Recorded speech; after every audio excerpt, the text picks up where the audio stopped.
दोस्तों, आज के टाइम पर दुनिया की सबसे बड़ी समस्या है पैसा। और गौर करने वाली बात यह है कि जो सबसे बड़ी समस्या है वही उस समस्या का सबसे बड़ा समाधान भी है। आजकल हर इंसान के मन में ख्याल आता है कि वो भी रिच और वेल्दी बने, जल्दी से जल्दी अपने पैरों पर खड़े हो जाए और अपने माँ बाप को कह सके कि अब आप आराम करो क्योंकि अब मैं आपकी पूरी जिम्मेदारी उठाऊंगा।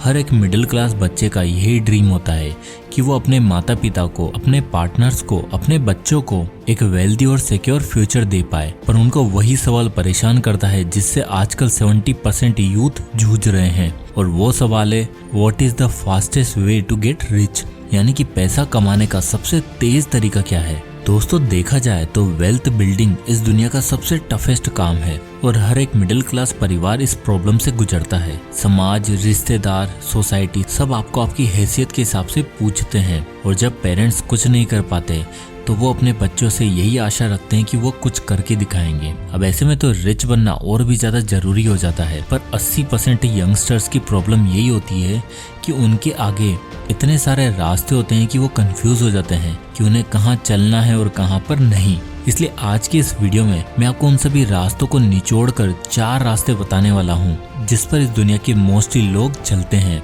और इसमें से एक रास्ता ऐसा भी है जो आप अगले कुछ सालों में नहीं बल्कि इस 2023 के बचे 10 महीनों के अंदर भी आपको अमीर बना देगा। तो आइए जानते हैं आखिर कौन कौन से 4 वो रास्ते हैं। दोस्तों, कहते हैं जिंदगी एक चौराहा है, इसमें भी हमारे पास 4 रास्ते होते हैं। हर रास्ते की अपनी कुछ कमियां और कुछ खामियां होती हैं, पर ये आपको डिसाइड करना है कि आप किस रास्ते पर चलोगे और अपने लिए एक वेल्थी और रिच लाइफ बनाओगे। तो फाइनेंशियल लाइफ के ये 4 रास्ते हम आपको 4 दोस्तों की कहानी के थ्रू समझाएंगे। तो ये स्टोरी है 4 नेबर्स की। पहला शख्स है इमरान, जो कि अपनी पढ़ाई खत्म करने के बाद एक कंपनी में जॉब कर रहा है। इमरान महीने का 25,000 रुपए कमा लेता है और वो बड़ा ही बेफिक्र और दिल फेक है। उसे कल की कोई चिंता ही नहीं रहती, हमेशा पार्टीज करना, क्लब्स में जाना उसकी हॉबी है। अब दूसरा नेबर है अभय, जो पढ़ाई में काफी अच्छा है और वो अपनी लाइफ के 5 से 6 साल अपनी स्टडीज को ही देना चाहता है, क्योंकि उसका मानना है कि कुछ भी करो तो पूरी पढ़ाई और पूरी इन्फॉर्मेशन के साथ करो। तीसरा नेबर है कबीर, जो अपनी पढ़ाई खत्म कर चुका है और एक बहुत ही बड़ी कंपनी में जॉब कर रहा है। कबीर की एनुअल इनकम 10 लाख रुपए है और हाल ही में कबीर की शादी भी हो गई है। कबीर का मानना है कि अगर आपको रिच बनना है तो सिर्फ जॉब करते रहो, धीरे धीरे ग्रो करो, जिससे आपकी पोस्ट बढ़ेगी, साथ ही साथ आपकी सैलरी भी बढ़ेगी और आपकी फैमिली भी सिक्योर रहेगी। अब फाइनली आते हैं मिस्टर अर्जुन, जो पेशे से एक एंटरप्रेन्योर है। अर्जुन शुरू से ही बड़े रेबेलियस रहे हैं, जो इन्हें चाहिए होता है वो हासिल करके रखते हैं। इन्हें अपने स्टार्टअप बिल्ड किए बस 3 साल ही हुए हैं और इनकी कंपनी मिलियंस ऑफ डॉलर्स की फंडिंग उठा चुकी है।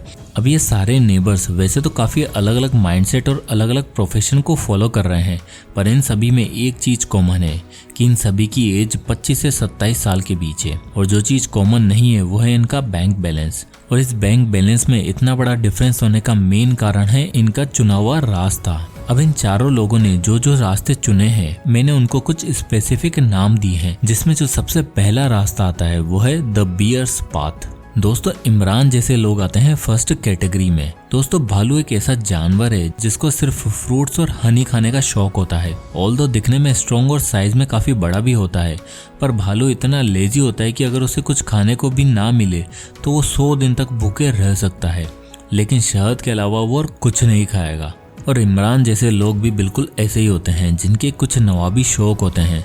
सैलरी मात्र 25,000, लेकिन गर्लफ्रेंड को घुमाने के लिए 5 स्टार होटल ही लेकर जाएंगे। 25,000 की सैलरी में इन्हें दुनिया के सारे ऐशो आराम करने होते हैं, जिसके चलते ये सिर्फ 10 दिन के अंदर अंदर अपनी पूरी की पूरी मंथली सैलरी खत्म करके बैठ जाते हैं। और मंथ एंड में जब बिल्स पे करने का टाइम आता है तब तक इनकी जेब में एक फूटी कौड़ी तक नहीं बचती। पर इंसान तो भालू नहीं है ना जो 100 दिन तक भूखा प्यासा रह सके। इंसान तो इंसान है, इसलिए इमरान जैसे लोग बाद में बिल्स पे करने के लिए उधारी का सहारा लेते हैं, फिर एक उधार को चुकाने के लिए दूसरा उधार और दूसरे को चुकाने के लिए तीसरा। तो आई होप आप इस वाले रास्ते से तो दूर रहना ही पसंद करोगे। अब आता है दूसरा रास्ता, द स्नेल्स पाथ। अब हमारे सेकंड नेबर जो हैं, उनके रास्ते को मैंने नाम दिया है द स्नेल्स पाथ। ऐसा इसलिए क्योंकि स्नेल एक ऐसा जीव होता है जो 0.03 माइल्स चल पाता है, वो भी 1 घंटे में। और बड़ा ही अनआइडेंटिफाइड एनिमल होता है जिसका जीते जी तो कोई यूज नहीं होता, बट हाँ मरने के बाद इसकी शेल काम में आ जाती है। बिल्कुल हमारे अभय जी भी कुछ ऐसे ही हैं,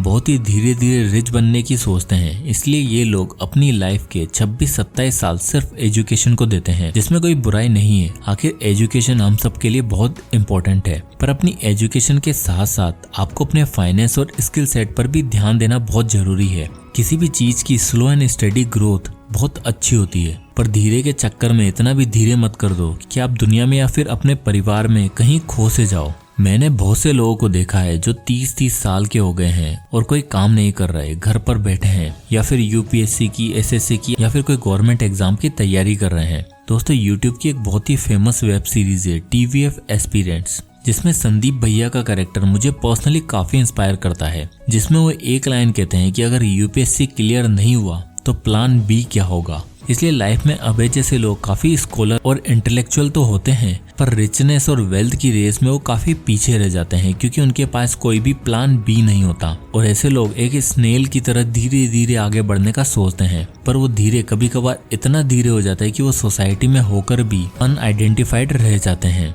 और जब तक इनको एहसास होता है तब तक बहुत देर हो चुकी होती है। अब आता है तीसरा रास्ता, द टोर्टोइज पाथ। कबीर सभी नेबर्स में सबसे स्मार्ट नेबर था, और जैसे उसे कैंपस की तरफ से एक हाईली पेइंग जॉब का ऑफर मिला, उसने तुरंत एक्सेप्ट कर लिया। दरअसल कबीर के पेरेंट्स काफी अमीर थे और थोड़े पुराने ख्यालों के, इसलिए उन्होंने कबीर की शादी भी जल्दी कर दी, और कबीर ने इस बात की रेस्पॉन्सिबिलिटी लेते हुए उस जॉब ऑफर को एक्सेप्ट भी कर लिया, जिससे कि वो अपने परिवार की गरीबी को मिटा सके और अपने परिवार को एक अच्छा फ्यूचर दे सके। कबीर का मानना है कि अमीर सिर्फ तभी बना जा सकता है जब आप ऊंचाई की तरफ एक कदम रखो और धीरे धीरे कॉर्पोरेट लेवल पर क्लाइम करते रहो, और एक दिन ऐसा जरूर आएगा कि आपके सारे ड्रीम्स पूरे हो जाएंगे। इसलिए इस पाथ को मैंने नाम दिया है द टोर्टोइज पाथ, क्योंकि कछुआ दिन रात चलता है, मेहनत करता है। हाँ वो स्लो होता है, पर स्नेल की तरह स्लो नहीं होता, इसलिए एक एक कदम रखते रखते वो एंड में रेस जीत ही जाता है। और इसलिए कबीर जैसे लोग 24 घंटे सातों दिन रात मेहनत करते हैं और एक एक करके उस कॉर्पोरेट लेडर पर चढ़ने की कोशिश करते रहते हैं, क्योंकि जैसे जैसे पोजीशन बढ़ेगी वैसे वैसे इनकम लेवल भी इंक्रीज होगा और लाइफस्टाइल भी चेंज होगी। दोस्तों इस बात में कोई खराबी नहीं है, हर एक मिडिल क्लास आदमी का आज भी यही ड्रीम है कि उसे कोई हाई पेइंग जॉब मिले और वो अपनी फैमिली को अच्छी जिंदगी दे सके और एक ऐसी स्टडी इनकम सोर्स रहे जिससे रिटायरमेंट वाले डेज अच्छे से बीत सकें और अपने आने वाली जनरेशन की नजरों में अपने लिए इज्जत देख सके। पर दोस्तों इस बात का सबसे बड़ा नेगेटिव पॉइंट है वो है टाइम। उस कॉर्पोरेट लेडर को क्लाइम करने के लिए लोगों को दिन के 18-18 घंटे मेहनत करनी पड़ती है और पैसा कमाने के लिए उन्हें वो मेहनत जायज भी लगती है। और ऐसे लोग अक्सर सोचते हैं कि एक टाइम के बाद आकर ये जॉब वॉब को वो छोड़ देंगे, पर सच तो ये है कि बढ़ती लेडर के साथ साथ बढ़ती इनकम के लालच में आपको कभी भी वो जॉब छोड़ने नहीं देती और इस सबके बीच आप वो मोमेंट मिस कर देते हैं जिसके लिए आपने इतनी मेहनत करी है। तो दोस्तों टोर्टोइज वाले पाथ में सक्सेस की गारंटी तो है, पर इंसानों के पास टोर्टोइज जैसी लाइफ की कोई गारंटी नहीं। हम सबके पास एक डिसाइडेड टाइम है, इसलिए आपको जानने की जरूरत है कि एक ऐसे रास्ते को जो आपको वो सब कुछ दे सकता है जिसको आप फिल्मों में और अपने सपनों में इमेजिन करते हो। तो अब आता है वो आखिरी रास्ता, द चीतास पाथ। अर्जुन जो कि हमारे फोर्थ नेबर हैं, वो जिस पाथ पर चल रहे हैं उसको मैंने नाम दिया है द चीतास पाथ। चीता दुनिया का सबसे तेज जानवर है, साथ ही साथ चीता काफी स्टबर्न और अड़ियल किस्म का जानवर होता है। अच्छे से देख परख कर वो शिकार करता है और जो चाहिए होता है उसे हासिल करके भी रहता है। और अर्जुन जैसे लोग जिनका माइंडसेट भी कुछ इसी तरह का होता है, जो 30 साल या 50 साल बाद नहीं बल्कि 3 से 4 साल के अंदर अंदर रिच बनना चाहते हैं, वो सच में सोचते भी चीता जैसा हैं और करते भी चीता जैसा ही हैं। इनका मकसद होता है हर अपॉर्चुनिटी को सही टाइम पर ग्रैब करें जिससे फ्यूचर में उन्हें कोई रिग्रेट्स ना हो। और तो इस पाथ में आपको ज्यादा वेट करने की भी जरूरत नहीं है, बल्कि ये पाथ आपको 2023 के अंदर भी रिच बना सकता है। तो अब इन 4 रास्तों में से आपको जज करना है कि आप इस समय कहां पर खड़े हो और ऐसा क्या कर सकते हो कि आप चीता के पाथ पर चले जाओ। और वैसे भी जल्दी सक्सेस किसे पसंद नहीं है, पर ध्यान रहे वेल्थ बिल्डिंग 1-2 दिन का खेल नहीं है, इसमें मेहनत, टाइम, स्ट्रेस, सेक्रीफाइस सब लगता है। So let's start building something valuable. जय हिंद।